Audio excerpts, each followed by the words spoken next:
إن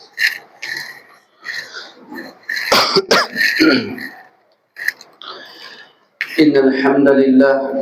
ونحمده ونستعينه ونستغفره ونعوذ بالله من شرور أنفسنا ومن سيئات أعمالنا من يهده الله فلا مضل له ومن يضلل فلا هادي له وأشهد أن لا إله إلا الله وأشهد أن محمدا عبده ورسوله فأعوذ بالله من الشيطان الرجيم بسم الله الرحمن الرحيم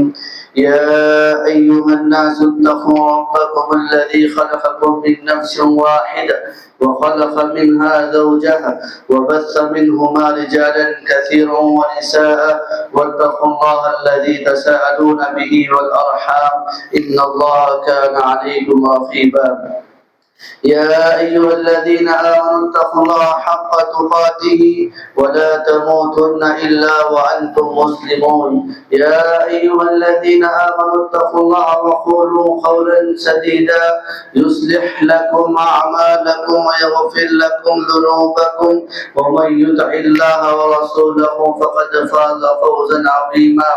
أما بعد فإن خير الحديث كتاب الله وخير الهدي هدي محمد صلى الله عليه وسلم وشر الأمور محدثاتها وكل محدثة بدعة وكل بدعة ضلالة وكل ضلالة في النار فأعوذ بالله من الشيطان الرجيم بسم الله الرحمن الرحيم قاف والقرآن المجيد بل أجبوا أن جاءهم منذر منهم فقال الكافرون هذا شيء عجيب أإذا متنا وكنا ترابا ذلك رجع بعيد قد علمنا ما تنقص الأرض منهم عندنا كتاب حفيظ بل كذبوا بالحق لما جاءهم فهم في أمر مريج وقال عز وجل في القرآن المجيد والفرقان الحميد يا أيها الذين آمنوا لا تأكلوا أموالكم بينكم بالباطل وقال عز وجل موضوع الآخر رب اشرح لي صدري ويسر لي أمري واحلل عقدة من لساني يفقهوا قولي اللهم انفعني بما علمتني وعلمني ما ينفعني وزدني علما اللهم آمين۔ ہر قسم کی تعریف اور بڑائی اور کبریائی اس اللہ رب العالمین کے لیے ہے جو ساری کائنات کا خالق مالک رازق اور مدبر اور وہی اکیلا معبود اور الہ بھی ہے۔ لاکھوں کروڑوں درود ہو انبیاء علیہ السلام پر اور ہمارے نبی آخری نبی سید الانبیاء رحمت للعالمین وخاتم النبیین محمد رسول اللہ صلی اللہ علیہ وسلم پر۔ محترم سامعین کرام اور خواتین اسلام، میں آج آپ کے روبرو ایک بہت ہی اہم عنوان لے کر کھڑا ہوا ہوں۔ وہ عنوان ہے قرض، یعنی قرض یہ میری اور آپ کی دنیاوی اعتبار سے ایک ضرورت ہے۔ محترم سامعین اکرام، آج ہم جانیں گے قرض کے فضائل کیا ہیں اور قرض لینے کے بعد نہ لوٹانے کا انجام کیا ہے۔ آج ہم اس بارے میں قرآن و حدیث کی روشنی میں جانیں گے۔ محترم سامعین، شریعت نے، ہمارے دین اسلام نے یہ سودی کاروبار سے روکنے کے لیے، یہ حرام چیزوں سے لوگوں کو، مسلمانوں کو بچانے کے لیے شریعت نے ایک جائز لین دین یعنی ایک جائز معاملہ یعنی قرض آپس میں لینے دینے کو جائز قرار دیا ہے۔ محترم سامعین، اتنا ہی نہیں، قرض لینے کے بعد جو مقروض ہوتا ہے اس کو واپس سے قرض ادا کرنا واجب ہوتا ہے، فرض ہوتا ہے۔ اگر وہ قرض ادا نہیں کرے گا،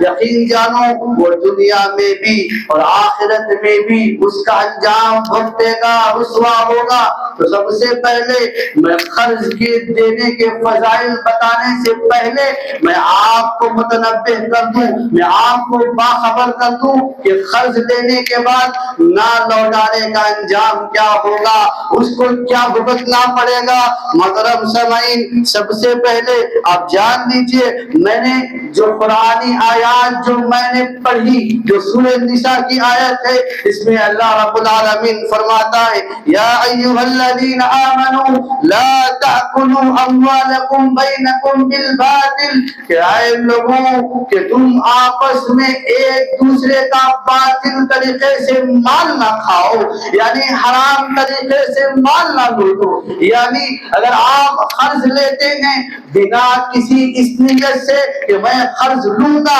اور واپس نہیں کروں گا، گویا کہ آپ باطل مال کھا رہے ہیں، گویا کہ آپ حرام مال کھا رہے ہیں۔ محترم سامعین، اتنا ہی نہیں، آپ کو معلوم ہے حدیث میں آتا ہے کہ آپ صلی اللہ علیہ وسلم نے فرمایا، دو افراد کے بارے میں فرمایا، سب سے پہلے وہ شخص جو نکاح اس نیت سے کرے کہ میں مہر ادا نہیں کروں گا، بس زبان سے کہہ دے گا کہ میں اتنا اتنا مہر دوں گا، پھر بھی اس نیت سے نکاح کرے کہ وہ مہر ادا نہیں کرے گا، تو لہذا وہ زنا کر رہا ہے، نعوذ باللہ، وہ زنا کر رہا ہے۔ محترم سامعین، اور دوسرا شخص جو کوئی بھی مال یعنی ضرورت کے تحت قرض لیتا ہے اور اس کی نیت یہ ہوتی ہے کہ میں مال واپس نہیں لوٹاؤں گا، گویا کہ وہ ڈاکوؤں میں شمار ہوگا، وہ مال اس کا ڈاکہ ڈال رہا ہے۔ محترم سامعین،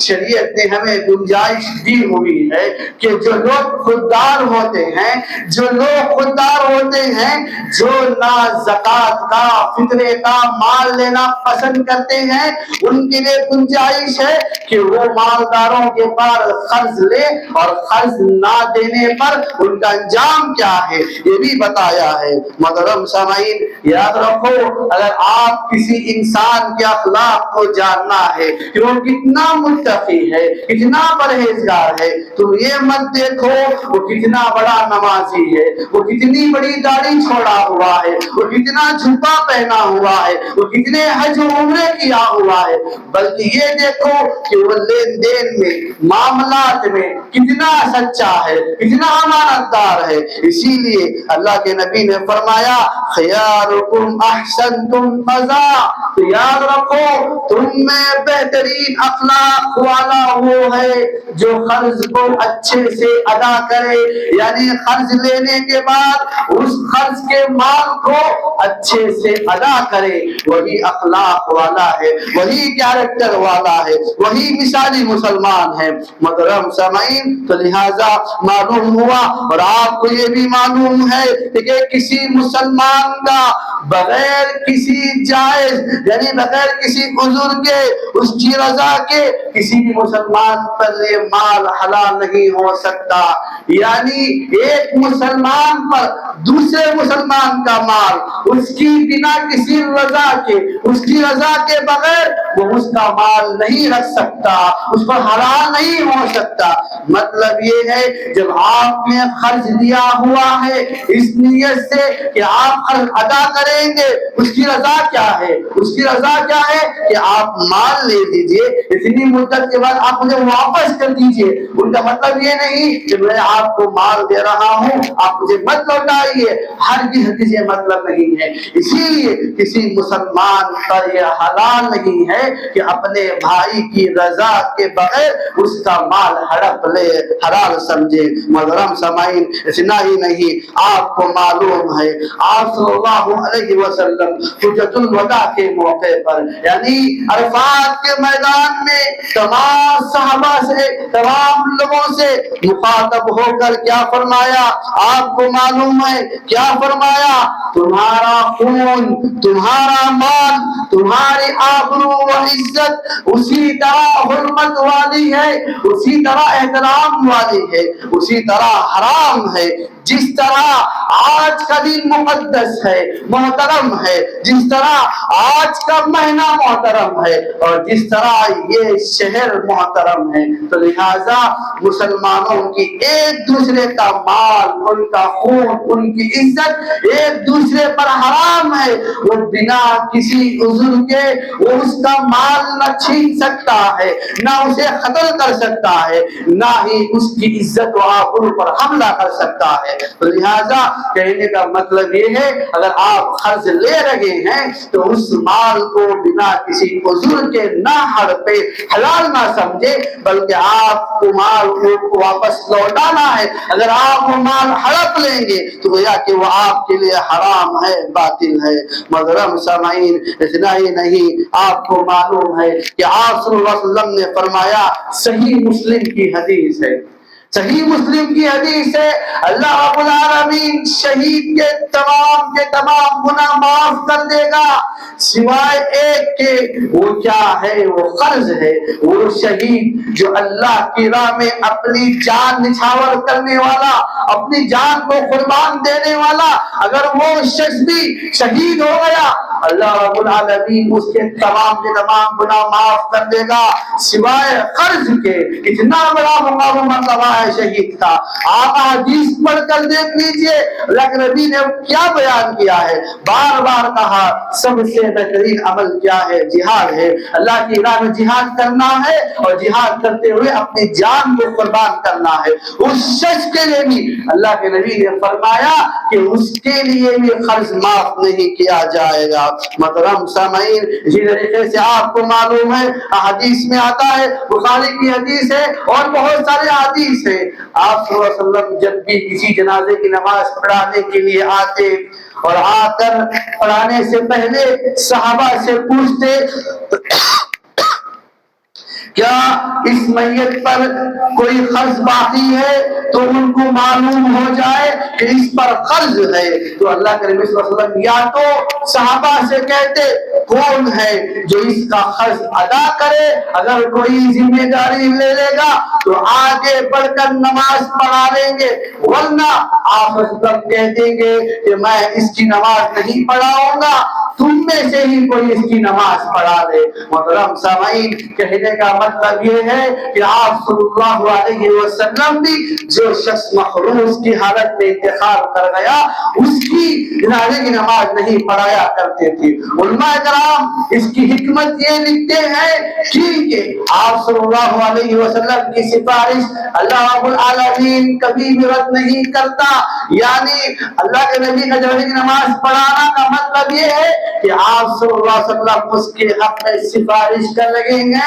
اور اللہ کے نبی کی سفارش قبول نہ ہونے کی وجہ ایک ہی ہے، وہ کیا ہے؟ یہ شخص مخروض ہے، اسی لیے آپ صلی اللہ علیہ وسلم اس سے پیچھے ہٹ جاتے اور صحابہ سے کہتے تم میں سے کوئی آگے بڑھ کر اس شخص کی جنازے کی نماز پڑھا دو۔ محترم سامعین، اتنا ہی نہیں، آپ کو معلوم ہے کہ صحیح مسلم کی حدیث ہے، کیونکہ یہ قرض لینا دینا یہ حقوق الناس یعنی لوگوں کے حقوق میں آتا ہے، یعنی اگر آپ لوگوں کا حق مارتے ہیں، کیونکہ علماء کرام لکھتے ہیں اللہ رب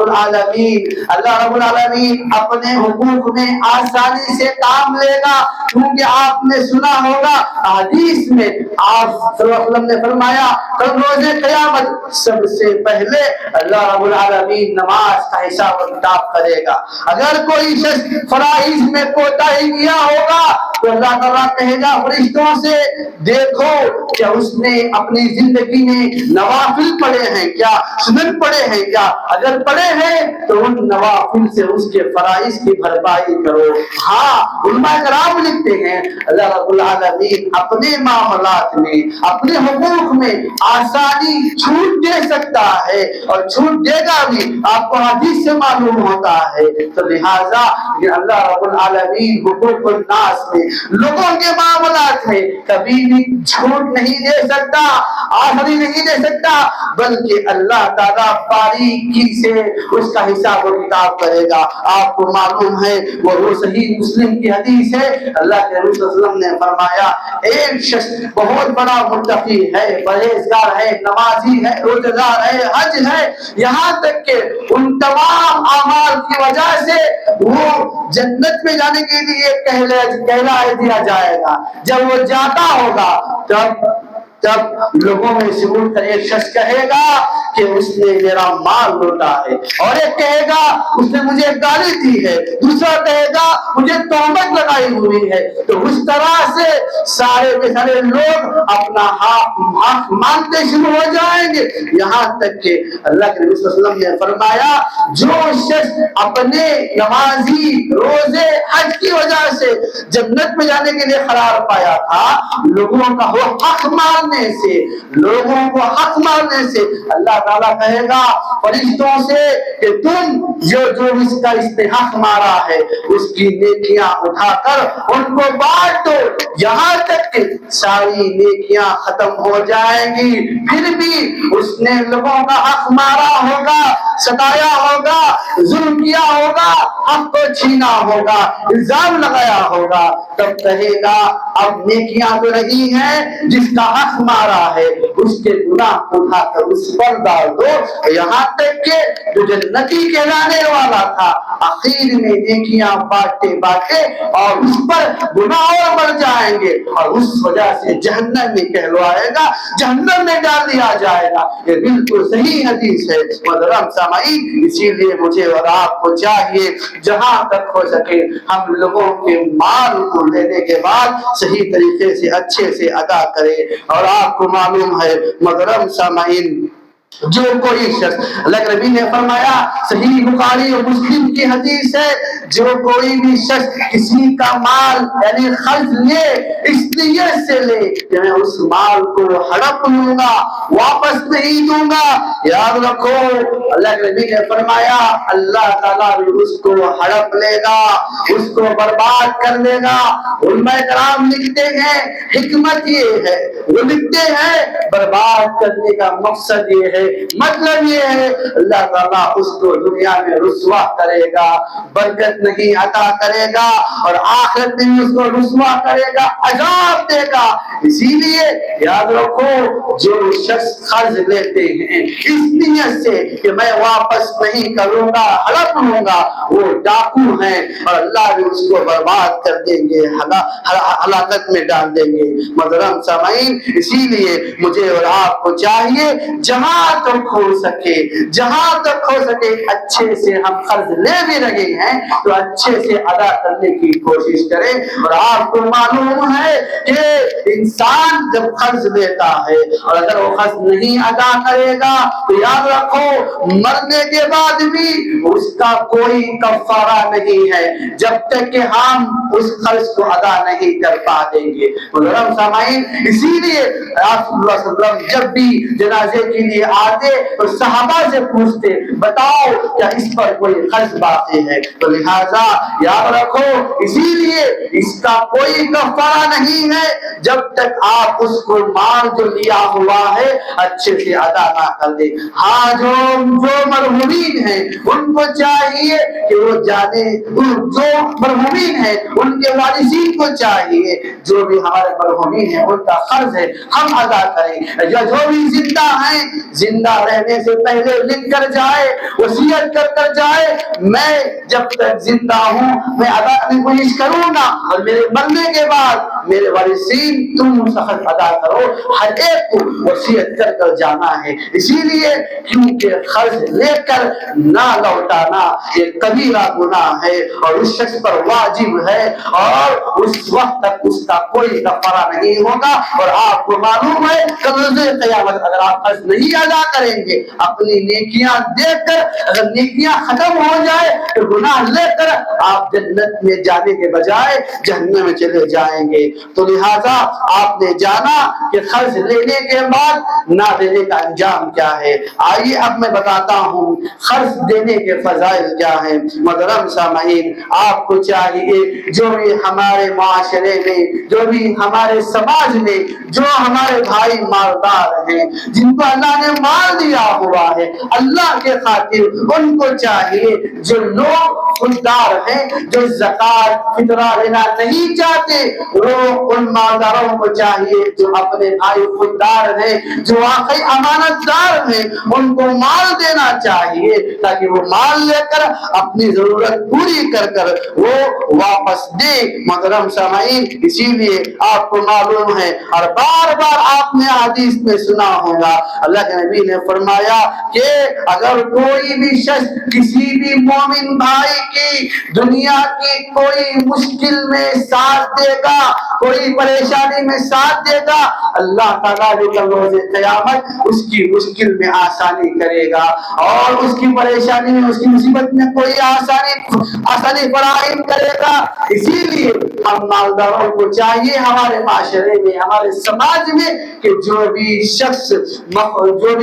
خوددار ہیں، جو امانت دار ہیں، ان کو مال دے تاکہ وہ اپنی ضرورت پوری کر کر واپس لوٹا دے۔ محترم سامعین، اتنا ہی نہیں، آپ نے وہ حدیث سنی ہوگی، نہیں سنی ہوگی، آپ سن لیجئے، صحیح بخاری کی حدیث ہے۔ اللہ کے نبی صلی اللہ علیہ وسلم نے فرمایا، یہ نیکی کیا کرو، اس نیکی کی وجہ سے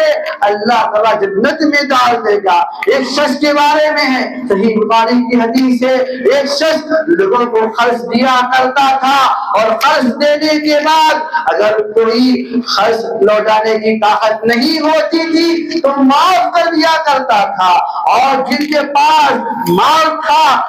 لیکن وہ مہلت چاہتے تھے پھر بھی وہ شخص ان کو مہلت دیا کرتا تھا، تو اللہ کے نبی نے فرمایا اس کی یہ ادا پسند آ گئی، اللہ تعالیٰ نے اس کو جنت میں ڈال دیا۔ تو لہٰذا ہم مالداروں کو چاہیے ہمارے معاشرے میں، ہمارے سماج میں جو شخص واقعی ضرورت مند ہے، قرض لین دین میں اچھے ہوں، ان کو قرض دینا چاہیے۔ محترم سامعین، اتنا ہی نہیں، آپ کو معلوم ہے اللہ تعالیٰ کا ارشاد ہے کہ وَإِنْ كَانَ ذُو عُسْرَةٍ فَنَظِرَةٌ إِلَىٰ مَيْسَرَةٍ، سورہ بقرہ کی یہ آیت ہے۔ اللہ تعالیٰ کا ارشاد ہے جب تم میں سے کوئی قرض لے اور قرض لینے والا تم سے مہلت چاہے تو لہذا تم اسے مہلت دے دو، تم اسے اور وقت دے دو، اور آگے فرمایا وَأَن تَتَصَدَّقُوا خَيْرٌ لَكُمْ، یا اگر تم ان کو معاف کرنا چاہو تمہارے لیے بہترین صدقہ ہے۔ یعنی معلوم ہوا اگر کوئی مالدار شخص کسی بھی شخص کو قرض دیتا ہے، واقعی وہ امانت دار ہے، واقعی وہ دیندار ہے، اگر وہ مہلت چاہتا ہے، عاجزی سے پوچھتا ہے، اخلاق سے پوچھتا ہے، اور آپ اسے مہلت دیں، اور اگر وہ واقعی ایسا مجبور ہے، اس کے پاس دینے کی طاقت نہیں ہے، تو آپ کا اختیار ہے، قرض دینے والے کا اختیار ہے، چاہے تو آپ معاف کریں یا آپ اور مہلت دیں، یہ آپ کا اختیار ہے۔ محترم سامعین، اتنا ہی نہیں، اللہ کے نبی کا ارشاد ہے اللہ فی عون العبد ما کان العبد فی عون اخیہ، جو کوئی بندہ جب تک دنیا میں اپنے بھائی کی مدد کرتا رہتا ہے اللہ تعالیٰ بھی اس کی مدد کرتا رہے گا۔ محترم سامعین، تو لہٰذا ان تمام باتوں کا خاص خیال رکھیں، اور یہاں تک کہ آپ کو معلوم ہے اتنا ہی نہیں، جو بھی مالدار ہوتے ہیں ان کو بھی چاہیے، جو اپنے مزدور ہوتے ہیں، جو بھی اپنے کام کرنے والے ہوتے ہیں، جو ان کے ماتحت ہوتے ہیں، ان کا پسینہ سوکھنے سے پہلے ان کی اجرت دے دو، کیونکہ وہی مقروض ہوتے ہیں۔ صرف مقروض غریب ہی نہیں بلکہ مقروض مالدار بھی ہوتے ہیں۔ وہ مالدار جن کے ماتحت مزدوری کرتے ہیں وہ لوگ، وہ ان کا پسینہ سوکھنے سے پہلے ان کا مال ادا کر دو، اگر آپ ان کی اجرت نہیں دو گے وہ مالدار بھی مقروض ہوں گے، اور ان کا بھی کوئی کفارہ نہیں سوائے اس مال کو ادا کرنے کا، کیونکہ آپ نے حدیث سنی ہوگی کہ مالداروں کو چاہیے اپنے ماتحتوں کا، اپنے مزدوروں کا ان کا پسینہ سوکھنے سے پہلے ان کی اجرت دے دو. اور آپ ان کی اجرت نہیں دو گے گویا کہ وہ مالدار بھی ان مزدوروں کے مقروض ہو جائیں گے. محترم سامعین، تو لہذا ان تمام باتوں کا خاص خیال رکھیں. لیکن آج ہمارا معاشرہ یہ ہے کہ آج جو ہمارے معاشرے میں، ہمارے سماج میں الحمدللہ بہت اچھے لوگ ہیں، اللہ نے ان کو مال بھی دیا ہوا ہے، وہ چاہتے بھی ہیں کہ ہم جو لوگ مجبور ہیں ان کو قرض دے، لیکن بعض چند احباب کی وجہ سے، بعض چند لوگوں کی وجہ سے جو مال لے کر واپس نہیں کرتے، اس وجہ سے وہ ڈرتے ہیں میں مال تو دینے کے بعد اگر میرا مال نہیں آیا تو میں کیا کروں. اس وجہ سے وہ لوگ ڈرتے ہیں. اسی لیے میں سب سے پہلے اپنے آپ میں نصیحت کرتا ہوں، پھر اس کے بعد اپنے نصیحت کرتا ہوں. جب بھی آپ قرض لیں، قرض لینے کے بعد آپ کو چاہیے کہ آپ سورہ بقرہ پڑھ لیجئے. سورہ بقرہ میں اللہ رب العالمین نے آیت نمبر 282 میں آیت الدین کہتے ہیں، اور قرآن کی سب سے بڑی آیت ہے. اور اس آیت میں اللہ رب العالمین نے لین دین کے معاملات کے مسائل بیان کیے ہیں. سب سے پہلے کہا اگر تم کسی کو قرض دینا چاہتے ہو تو اس قرض دینے والے کے لیے 3 مسائل، 3 احکام بتائے کہ اس سے پہلے تمہیں چاہیے جسے تم قرض دے رہے ہو تم مدت مانگو، اتنے دن میں دو گے. اور دوسری چیز اچھے سے لکھ لو، تم لکھ لو. اور تیسری چیز تمہیں چاہیے قرض دیتے وقت 2 لوگوں کو گواہ بناؤ. یہ 3 کام کرتے ہوئے قرض دینے والوں کو چاہیے کہ قرض دے، اور قرض دینے والوں کو بھی چاہیے انصاف سے، امانت داری سے قرض لینے کے بعد جو مہلت مانگی ہے اس مہلت میں واپس لوٹا دے. اگر اس مہلت میں بھی طاقت نہ ہو اور مہلت مانگے، اور عاجزی سے انکساری سے مہلت مانگے تاکہ وہ آپ کو مہلت دے. محترم سامعین، اگر آپ ایسے دونوں میں بھی امانت داری ہوگی، شریعت کے پابند ہوں گے تو انشاءاللہ یہ ہمارا معاشرہ، یہ سماج سودی کاروبار سے، حرام لین دین سے، حرام کاموں سے بچ جائے گا. یاد رکھو جو ہمارے مالدار بھائی ہوتے ہیں اگر وہ اس وجہ سے مال نہیں لوٹتے ہیں اور جن لوگوں نے ان کو دھوکہ دیا ہوا ہے تو لہذا جس وجہ سے وہ روک رہے ہیں ان تمام کا وبال ان شخص پر آئے گا جنہوں نے ان کا مال لے لیا اور اس نیت سے لیا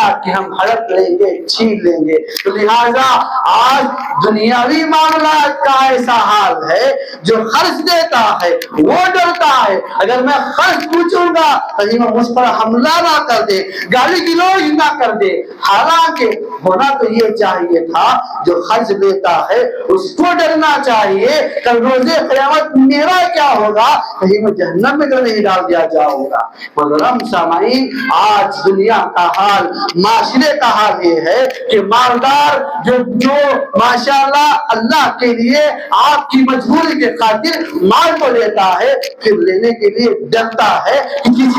ڈرتا ہے، شرم محسوس کرتا ہے. لیکن جو مال لے کر ہڑپ کر بیٹھے ہوئے ہیں وہ بڑے ہی دھڑلے کے ساتھ گھومتے ہیں، پھرتے ہیں، طرح طرح کی باتیں کرتے ہیں. یہ کہاں کا انصاف ہے؟ حالانکہ ان لوگوں کو ڈرنا چاہیے کل روز قیامت ان کا انجام کیا ہوگا جو مال ہڑپ چکے ہیں. محترم سامعین، اتنا ہی نہیں جو واقعی قرضدار ہے ان لوگوں کو چاہیے اگر استطاعت نہیں ہے تو ہمیشہ اللہ سے مانگے، اللہ سے استطاعت مانگے اور وہ دعا کرے اللہم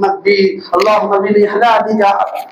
اور ہمیشہ وہ دعا مانگتے رہے جو اللہ کے نبی نے سکھائی ہوئی ہے. یہاں تک کہ اللہ کے نبی نے فرمایا اگر تمہارے اوپر ایک پہاڑ کے برابر بھی، اگر تمہارے اوپر ایک پہاڑ کے برابر بھی قرض ہوگا اللہ معاف کر دے گا. وہ کیا دعا ہے؟ اللہم اکفنی بحلالک عن حرامک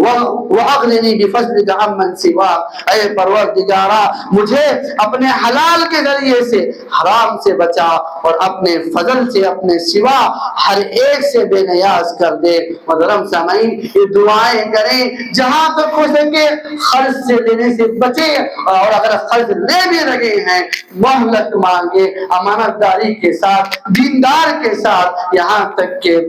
اگر آپ اس کو ادا نہیں کریں گے وہ امانت ہے، اگر آپ اس کو ادا نہیں کریں گے کل روز قیامت آپ پکڑے جائیں گے۔ آپ کو معلوم ہے یہ تمام باتیں میرے اور آپ کے لیے بھی ہیں اور دوسروں کے لیے بھی ہیں۔ اللہ سے دعا ہے اللہ رب العالمین مجھے اور آپ کو جہاں تک ہو سکے ان باتوں کو سننے سے زیادہ عمل کرنے کی توفیق عطا فرمائے۔ اللہ سے دعا ہے اللہ رب العالمین جو بھی ہم میں سے کوئی مقروض ہیں اللہ ان کو طاقت دے، استطاعت دے، تاکہ وہ جلد سے جلد ان کا حق ادا کر سکے۔ اللہ سے یہ بھی دعا ہے اللہ رب العالمین جو بھی ہمارے مالدار ساتھی ہیں اللہ ان کو مال میں اور برکت دے، تاکہ جو ہمارے بھائی واقعی مجبور ہیں، جو دیندار ہیں، وہ ان کی مدد کر سکے۔ اللہ سے یہ بھی دعا ہے رب العالمین جب تک ہمیں زندہ رکھ ہمیں تیرا ہی محتاج بنا، کسی اور کا محتاج نہ بنا۔ اللہ سے یہ بھی دعا ہے جب تک ہمیں زندہ رکھ توحید پر زندہ رکھ، جو ہمارا خاتمہ ہو تو خاتمہ بالخیر ہو۔ اللہم آمین۔